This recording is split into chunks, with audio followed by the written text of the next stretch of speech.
Men of Crisis. The Harvey Wallinger story. 1968, an election year, and the Democratic Party turns to Hubert Humphrey, a man of grace and balance. Although publicly he is identified with Lyndon Johnson's thinking, privately he makes no mistake about his feelings toward the president's war policies.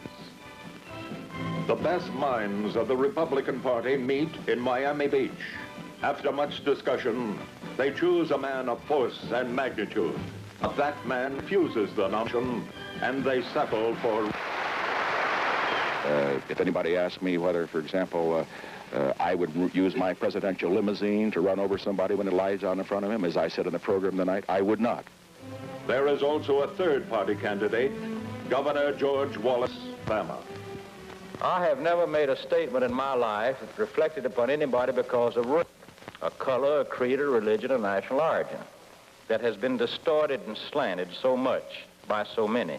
Election day comes and Richard Nixon finds himself a winner. It is a close election, and the new president pays homage to the many intellectuals who supported him. I think the very fact that through men like Art Linkletter and Bob Hope and others that I've gotten to know, that I will approach the problems of the presidency with a recognition that no matter how serious they are, that there are times that you have to see the light side. Promising changes in the Capitol, Nixon is asked if one of them will be to get rid of J. Edgar Hoover, the aging head of the Federal Bureau of Investigation, who had recently placed himself on the 10 most wanted list. Asked if he will now tell the country his secret plan to end the war, a plan he would not disclose before the election, he says,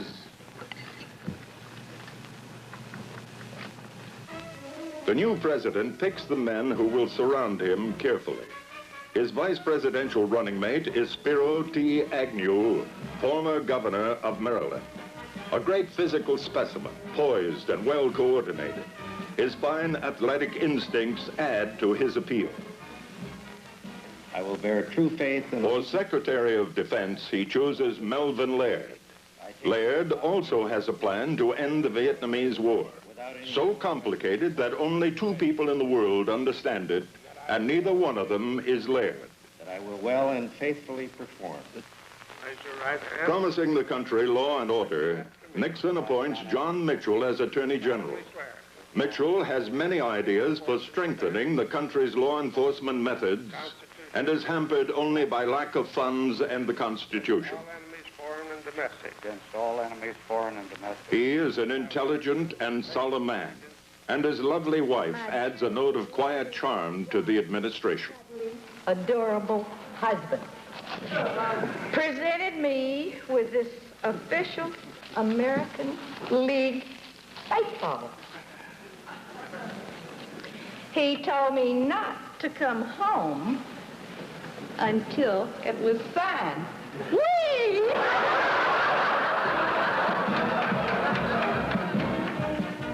Adding a final touch, President Nixon calls to Washington his old friend and political advisor, Harvey Wallinger. That I will support and defend the Constitution of the United States. I don't understand the question. Can you rephrase the? Can you rephrase the question? Is it possible? Because I got distracted. You know, because my suit itches, so I was not paying. Is possible? Could you ask it one more time? The question. I'll you know, just what ask. Say the question again, and I'll give you an answer directly. I'll uphold the Constitution. What is it? Just don't be ashamed. Say it one more time. Good. I have the job, right? I don't have anything to worry about. I've been very pleased that the members of the press, for example, who have had an opportunity to hear and to see him, have recognized the quality that I recognize in him. A man of intelligence, a man of great ability, a man who will bring a new approach that is vitally needed and to whom I can entrust those responsibilities. I want you to get an injunction against the Times. Yes, it's a New York Jewish communist left-wing homosexual newspaper, and that's just the sports section. Let me make one thing very clear. When I say we shall end the war and win the peace, I mean exactly that. That's why I rule out ending the war in a way that would lose the peace. What Mr. Nixon means is that it's important to win the war and also win the peace, or at the very least lose the war and lose the peace, or win at least part of the peace, or win 2 pieces perhaps, or lose a few pieces but win a piece of the war. The other alternative would be to win a piece of the war or lose a piece of Mr. Nixon. We decided to bomb Laos because a very strategic reason. We were not happy with the way it was spelled. One Federal Communications Commissioner considers the powers of the networks equal to that of local, state, and federal governments all combined. There is not a phase of government policy Dr. Wallinger is not abreast of, including the now famous Agnew media speech. Now, what do Americans know of the men who wield this power? Of the men who produce and direct the network news, the nation knows practically nothing. You know, Mr. Agnew has been extremely upset over television ever since they dropped Gilligan's Island. In addition to his dramatic public life, Harvey Wallinger leads an equally flamboyant private life. I dated him, but yeah, I dated him. He was one of my first major boyfriends. I mean, he was like the first person, you know, I ever slept with or anything. Yeah? Yeah. How'd you find him? It was a mistake.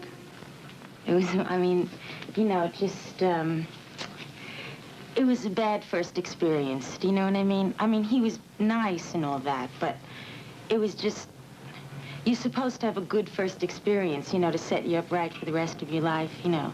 This wasn't it. Sex. He was really sexy.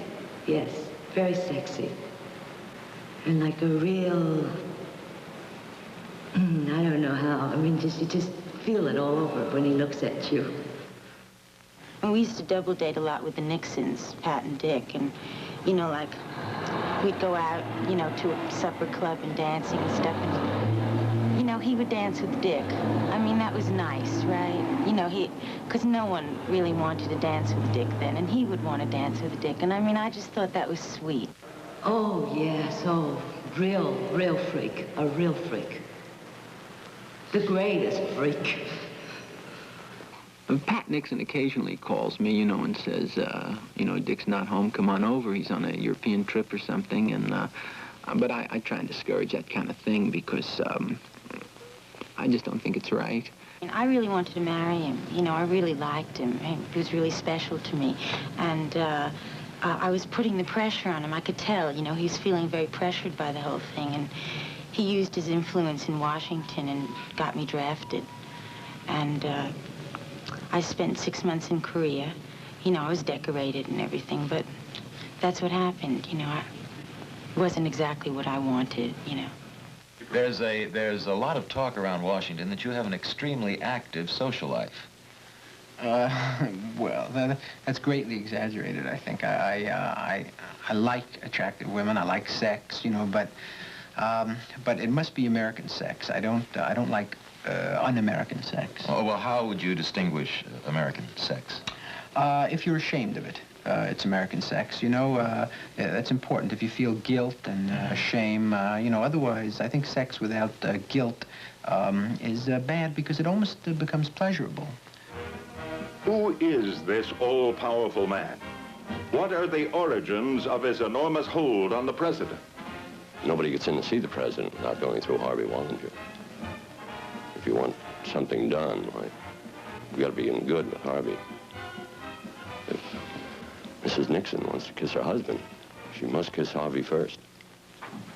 He has a unique relationship to the president. Strange to say. As far as I know, I think he's the only person that can make the president laugh. It's incredible. But well, he tickles him. He tickles him. And the president seems to, he'll come right up behind him and tickle him. The president laughs, and he's always seemed to like that. Born to parents of German Jewish extraction, Harvey Wallinger is named after Rabbi Harold Weinstock, who will later be wanted by the police for passing counterfeit matzah. His father, J. Herbert Wallinger, a grocer, dies in childbirth. His mother, the former Anna Cheswick, is a newspaper woman who has an affair with Mussolini until she discovers he is Italian. Harvey has 4 brothers who study aviation, but become coal miners because of a poor sense of direction. He enrolls at John Dillinger High School in Chicago, but his attendance is poor, and he shows up for class twice in 4 years. At Harvard, he makes the football team, but during the Harvard-Yale game, he's tackled hard and for 6 months can only speak Polish. Harvey Wallinger graduates and breaks a record as 96th in a class of 95. He joins the law firm of Fliegler, Fliegler, Fliegler, Fliegler, and Fliegler. We spoke with the Flieglers, who have only the highest regard for him. Yes, Harvey was a very promising young man. Excuse me, would you care for a cigarette? No, thank you. Do you mind if I smoke? Not at all. See, a law firm has to stick together. It's not that we can't tolerate diverse opinions, but we find it safer to stay on the more conservative side. Harvey fit in quite well. His idol at that time was Senator Joseph McCarthy. Would you state your name, please? Samuel Morris. And tell me, Mr. Morris, have you ever been a member of a communist organization? No, sir, I have not. And you've never, to the best of your knowledge, belonged to any group that was in any way planning the overthrow of the United States government? No, sir. I see. Do the initials BSOA mean anything to you?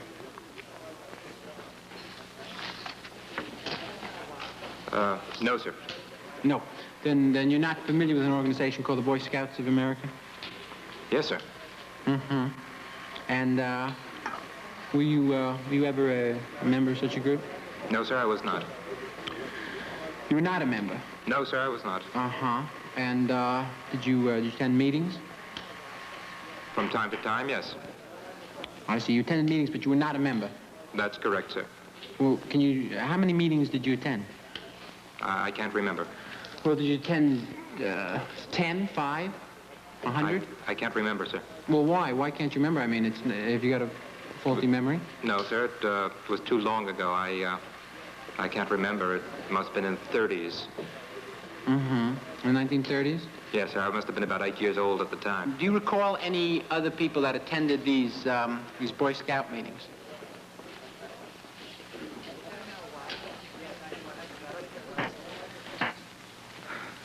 I think there was Harold Greenblatt. Jerry Becker. There is no Jerry Becker on this list. Well, I can't remember, sir. I might have the name wrong. Well, why wouldn't you remember? Well, I wasn't a regular member. I didn't see them that often. How old were you at the time? Well, I was 8 years old. That's why I couldn't become a member. You see, you have to be 10 years old before you can join the Boy Scouts. I see.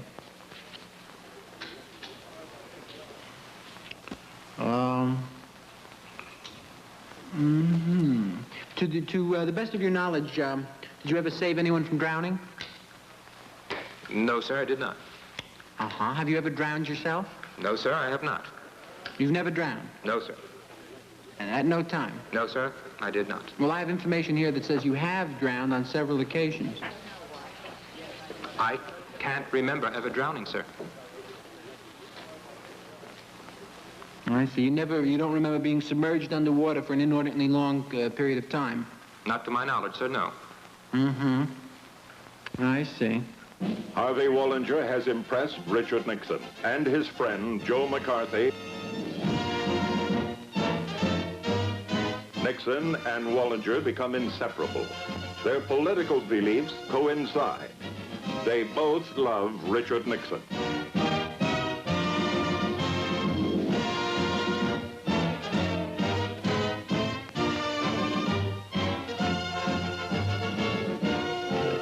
funny thing about Mr. Nixon and Vice President Agnew, that both men are genuinely sympathetic to the intellectual cause. They're both basically intellectuals themselves. They will occasionally read, and both men can write, you know, and they know all the numbers in sequence, or almost all the numbers. 1956. It is a time of peace and contentment for America and the Republican Party. Harvey Wallinger surprises intimates by getting married. She is Renata Baldwin, who attends Vassar College, where she studies to be a blacksmith. They get married on Halloween while a close friend says a few warm words to the young couple at the affair. There was a time 25 years ago when corn blight came, we might not have had enough in storage to take up the slack, but beyond that, we might not have developed the capability to deal with the problem. But now we not only have the amount in storage to take up the gap, but we also, as I understand, due to the enormous facilities of research and the brains and the overtime and the genius that have gone into it, we are finding an answer to this problem. He was just romantic, but he would have a tough time because, as I say, he couldn't stop from crossing his legs, you know. He always had his legs crossed when he was trying to make love, and he couldn't seem to uncross them. So we'd have problems in that respect. 1960, and Eisenhower steps down. Richard Nixon runs for the presidency against John F. Kennedy. Confident the country will not vote for a Catholic, Nixon agrees to debate his young opponent. Yeah, right. Again, but very sensitive. I think Kennedy is a good-looking man, and he can't. Kennedy doesn't have a chance. He's a Catholic. Yeah, but what has that got to do with anything? Why, you can't get elected in this country when you're a Catholic. Everybody knows that. George Washington was Catholic. Yeah. Ask J. Edgar Hoover. They got all the facts. They said he was Protestant to get votes. He was a closet Catholic. This guy was, Gerd. Abraham Lincoln was a Jew. That's the truth. He went to Hebrew school. His name was Abe Trochman. He was a Jew. He's got the beard. Come on. The country does vote for a Catholic, and after one of the closest elections in history, Richard Nixon loses. I could not convince him to take a shave for those debates. I said, Dick, you're going to be on television. Take a shave. He said, well, a shave, that's $1.50 from a barber plus 50 cents for a tip. I said, I'll give you the money, take a shave. And then he said no, it would irritate his face. He had extra sensitive skin.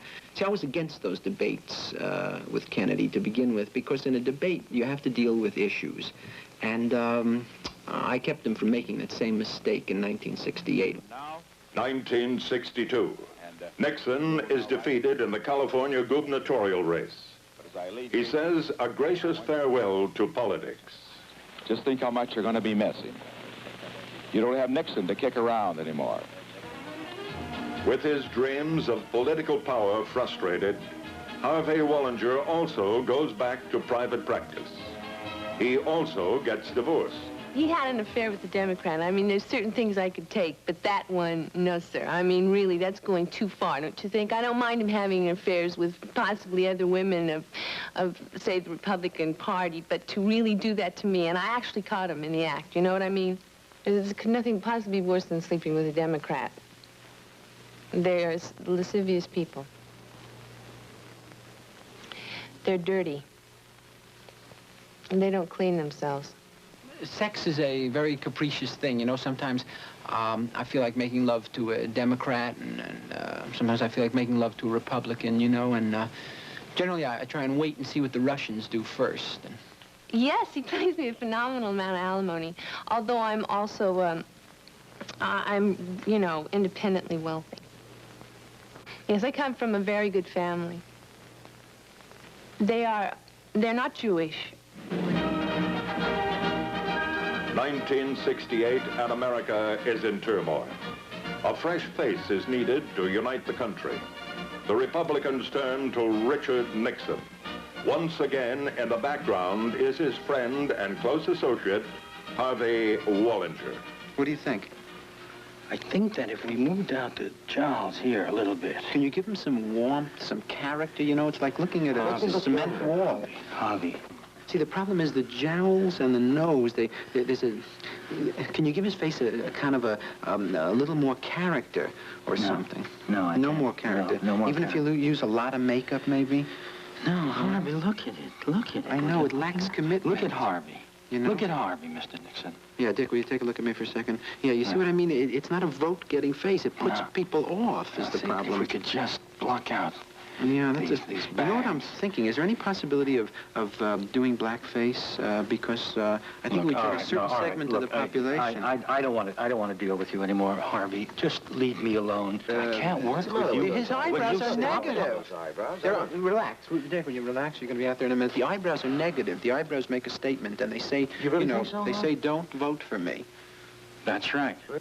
That's the problem, is that you can't... the face doesn't spell trust, you know?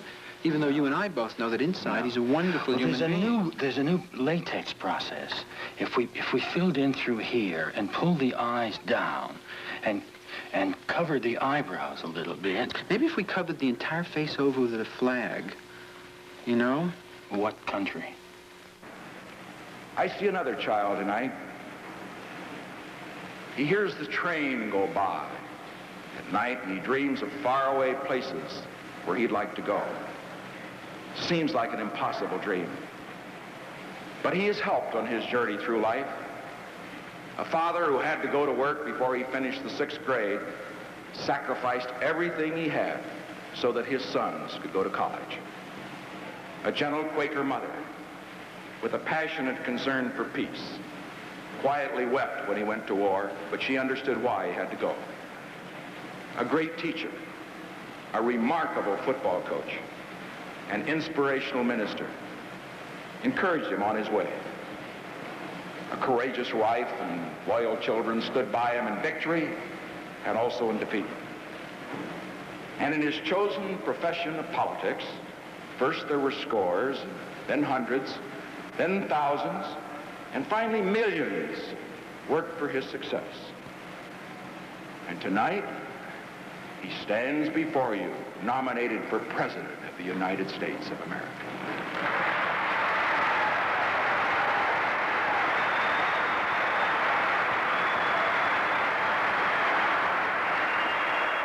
What is, Bryce, what is the proper name for that? On November 3rd, 1968, the dream of Harvey Wallinger comes true. What is the... Richard Nixon is elected President of the United States.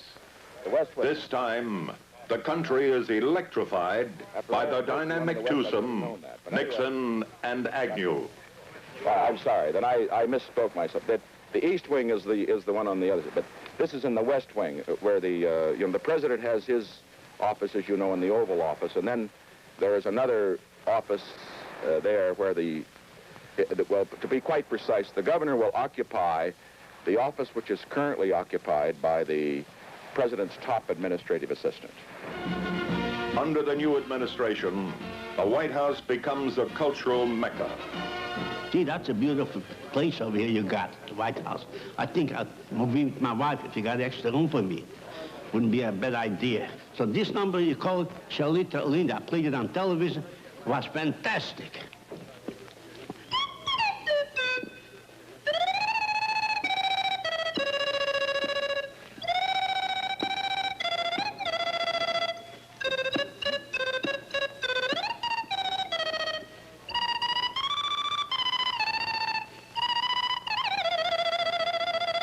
How you like that? Where'd you ever see that? The years of work have paid off.